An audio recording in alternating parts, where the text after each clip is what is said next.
As ruas que cortam as quadras da Vila São Joaquim e Sobradinho atualmente nem de longe lembram que nessas transversais existiam os famosos chafarizes, praticamente as únicas fontes de abastecimento de água para os moradores da localidade.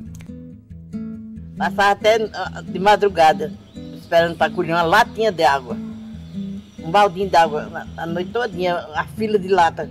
Era a batedeira de lata, ninguém dormia nessa rua. Não tinha outro meio, tinha que ser, né, na carrocinha, né, outras na lata na cabeça, né, as mulheres e tal, né, com aquela rodiazinha e tal. E naquele tempo era ruim demais, a gente tinha que botar as latas para poder ficar guardando as vagas, né. Aí ia deixar uma lata de água em casa e já deixava uma latinha já pronta para poder, quando chegasse, estar mais próximo à torneira. Tinha os momentos, né, de mais fluxo, né, tal, de mais demanda, mas por isso que tinha a fila das latas, entendeu?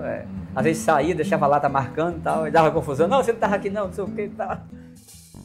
Os chafarizes da Vila São Joaquim foram construídos no início da década de 1970 e fizeram parte da vida e do cotidiano dos que vieram para Sobradinho no início da construção da barragem.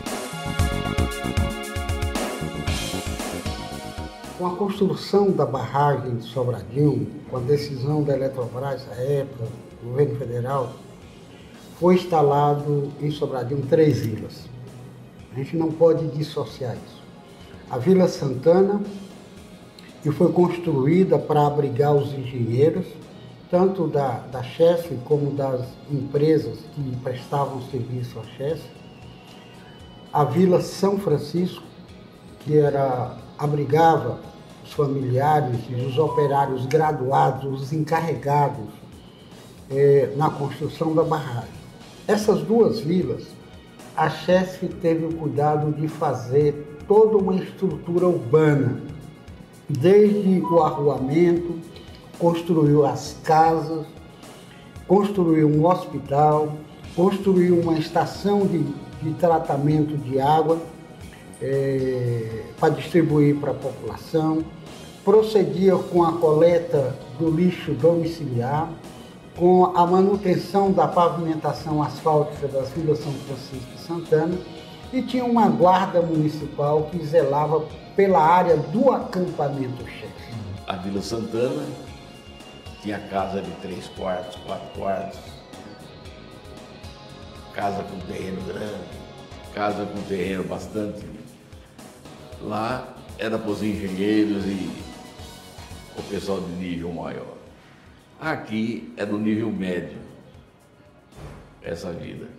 E lá embaixo era para aqueles que o pessoal chamava de orelha seca. A Vila São Joaquim ela foi criada de uma forma aparentemente ordenada, porque foi distribuídas ruas e lotes,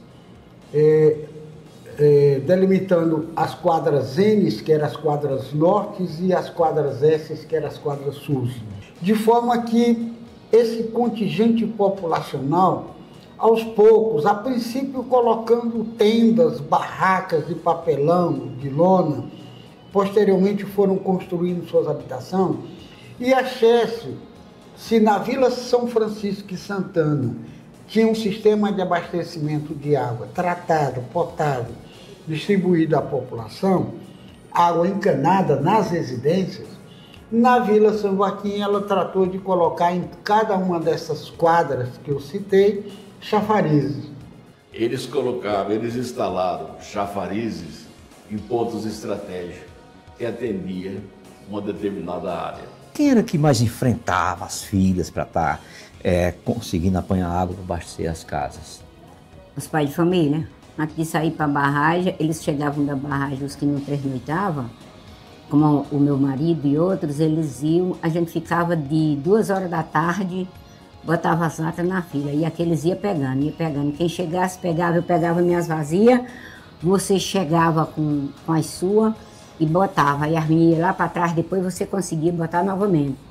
E aí, quando eles chegavam, antes de sair 4 horas da manhã, por mesmo serviço de barragem que eles iam, primeiro ia ajudar a abastecer em casa a noite toda, para a mulher que tinha mulher, criança pequena, para não correr os riscos que correu. Carregava muita água, inclusive lá pro Xirilique, carregava para casa, né, de minha mãe. O Xirilique era um local onde tinha os prostíbulos. Xirilique era um prostíbulo que tinha muitos bares, né, tal, tem até os nomes, inclusive era nome de novela, a maioria. Sol de Verão, Dancidez, Pecado Capital, não sei o quê, era o nome de novela, é incrível. Os bares. Os bares. E aí a gente colocava água para lá e tal, né, e como eu falei, os trabalhadores da barragem, né, vinham à noite para se divertir lá e tudo, né? Por isso que era um lugar, nesse momento, que naquela época corria muito dinheiro, né? O pessoal corria muito dinheiro na cidade e tal, e esse prostíbulo era muito frequentado. Pensa que era um sofrimento e o povo brigava. Teve uma colega minha, que eu não posso nem dizer o nome, que ela já morreu, e o cara morreu também. O marido morreu e o marido dela não soube, que ele quebrou o braço dela com a mangueira. Disputando água no chafariz? Sim, brigando por água na chafariz. Nós levamos muitos anos bebendo água de chafariz e acontecendo diversos acidentes, diversos absurdos, ocorrido até morte nesse chafariz. Morte matada, foi morte morrida não, morte matada. Dentro desses conflitos eu me lembro bem de um que morava na quadra S15, Rua 9, o senhor Antão. O senhor Antão, num desses conflitos, ele entrou em contenda com um jovem que o arremessou em cima do chafariz e ele veio a óbito. Eram casos que ocorriam praticamente todos os dias, né? Conflitos no chafariz. Mas esse caso do meu amigo Antão foi um caso que chamou atenção porque a população sentiu muito, né? Porque ele era bem relacionado com a população. Todo mundo gostava do velho Antão, como eu chamava ele. À noite, o pessoal usava uma mangueira. Eles iam lá no bico do chafariz, colocavam a mangueira. Arranjavam umas mangueironas grossas e aqui de noite roubavam debaixo da terra, pegava, cortava, botava aquelas mangueironas dessa grossura por debaixo do chão, uma mangueira preta, e puxavam essas águas do chafariz para casa. E aí ficava mais difícil, porque a água ficava bem fininha para dar abastecimento ao outro povo que vinha pegar. Um exemplo aí, o meu vizinho colocava a mangueira. Eu ia lá, tirava a mangueira dele, colocava a outra, que eu também ia ficar sem água. A Chesf, ao invés de cuidar de melhorar ou estudar uma maneira de melhorar do melhor fornecimento de água, eles iam e cortavam as mangueiras. Houve uma ocasião em que faltou água na Vila São Joaquim e foi uma calamidade. Enquanto as outras duas vilas estavam abastecidas normalmente, a Vila São Joaquim estava sem água nos chafarizes. Aí nós fomos reclamar, não obtivemos êxito e eu lembro que fizemos uma reunião em que a comunidade decidiu quebrar a encanação que levava água para o acampamento. Como condição, ou a água vem para todo mundo ou para ninguém. Quando penso que não, todo mundo foi armado. Só eu que estava desarmado, né? Por felicidade, quando estávamos indo para quebrar a encanação da Chesf, chegou o pessoal da administração e disse, não, vamos resolver agora mesmo, e se resolveu a situação. As dificuldades enfrentadas pela população da Vila São Joaquim na época do chafariz e com o fim das obras da barragem eram dificuldades muito além das relacionadas somente ao abastecimento de água. A história de Sobradinho é um misto de um pensamento institucional do governo do estado que veio para instalar uma obra, que tinha a pretensão de desmobilizar e acabar tudo, terminar as obras, o que aconteceu em 78, e uma resistência da população em permanecer. Nos planos da Chesf, não havia intenção de munir a Vila São Joaquim de qualquer estrutura permanente porque quando se findassem as obras de construção da barragem, o plano da GESF era demolir a Vila São Francisco e a Vila São Joaquim. Então, nesse contexto foi que a gente começou a ocupar as terras devolutas, se organizar em associações. Organizou primeiro a Associação Agrícola São Joaquim com 650 associados, isso foi em 1981. Era liderado por um ex-barrageiro, José Balbino de Souza, e que através dessa associação, com apoio da Diocese de Juazeiro, na época o bispo Dom José Rodrigues estava se instalando aqui na região, e deu todo um apoio através da Comissão Pastoral da Terra. Com o ex-padre Zé Carlos, a primeira luta foi para mostrar a qualidade das águas, a situação que nós vivíamos e denunciar os absurdos que aconteciam. E a gente teve muita ajuda desse povo na época para ajudar a orientar o que a gente deveria fazer. Conseguimos aquela frente de serviço que tinha antigamente, conseguimos essas terras aí do Tatuí para segurar o pessoal aqui na terra.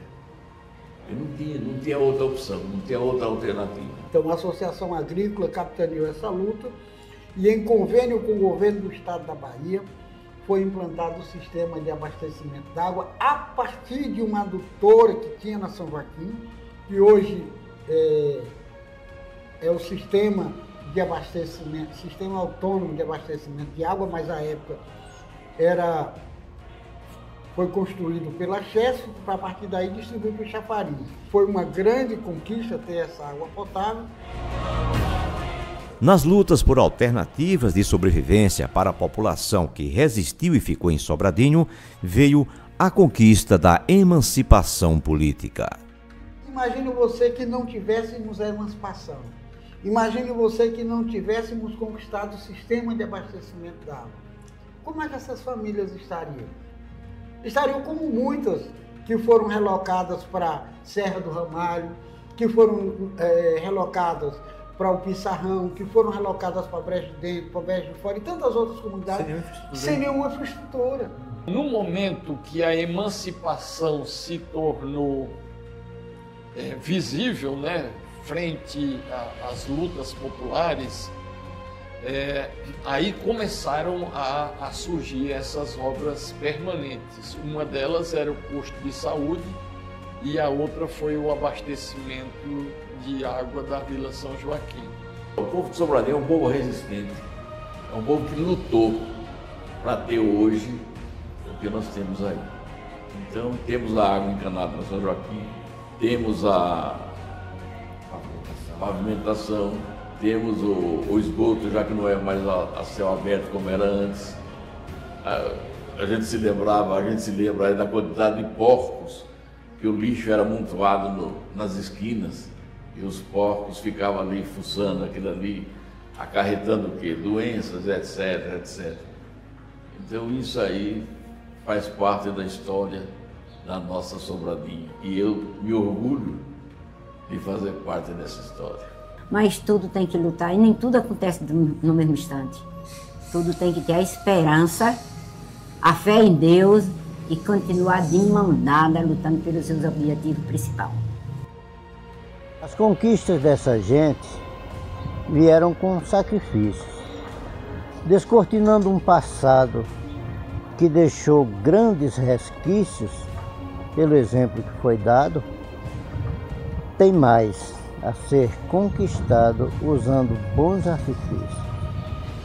Sobradinho deve muito a seus heróis do passado, perseverança e coragem de um povo determinado que venceu perseguições. Cabe às novas gerações preservar esse legado.